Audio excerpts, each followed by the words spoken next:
Vous ne le savez peut-être pas, mais vous risquez de croiser Lenny Kravitz à Paris.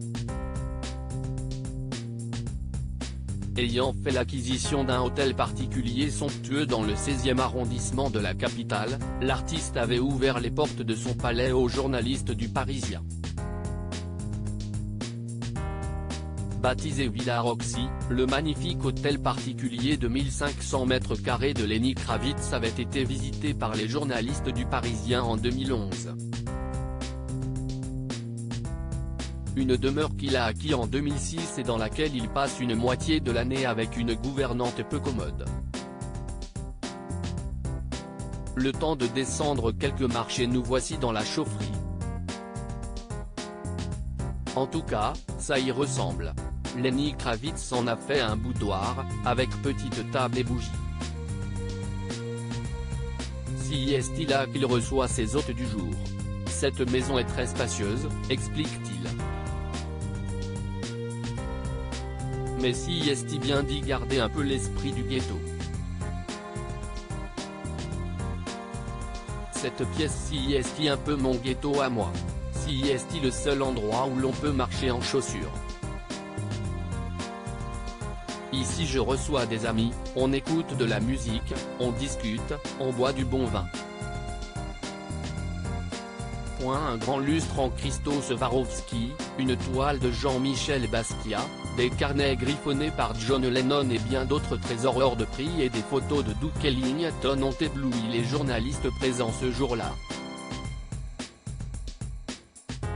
L'occasion pour l'ex de Vanessa Paradis de dévoiler une surprenante anecdote. Duke est ma première source d'inspiration. C'était un ami de mes parents, qui m'avait emmené à l'un de ses concerts, le jour de mes 5 ans. Pendant les répétitions, il m'avait pris sur ses genoux tout en jouant du piano. À 5 ans, je ne réalisais pas. Et le soir pendant le concert, il a joué Happy Birthday pour moi. En habitant à Paris, Lenny Kravitz a réalisé son rêve mais aussi celui de sa maman. C'était le rêve de ma mère de venir vivre à Paris. Elle est morte avant. Je me suis tout de suite senti bien dans cette maison. Si est-il une oasis dans Paris. Quand je regarde dehors, j'ai l'impression d'être à la campagne. Je suis le seul particulier dans le coin, le reste ce sont des institutions. J'ai un studio et je peux faire du bruit comme je veux. Je vis, je sors, je fais de la moto, je me balade. Il n'y a pas plus cool que les Parisiens, confie l'artiste. Passionné par la décoration, il explique, « Cela me passionne depuis toujours. Quand j'ai commencé à gagner ma vie, je me suis mis à fabriquer moi-même des choses que je ne trouvais pas dans le commerce. »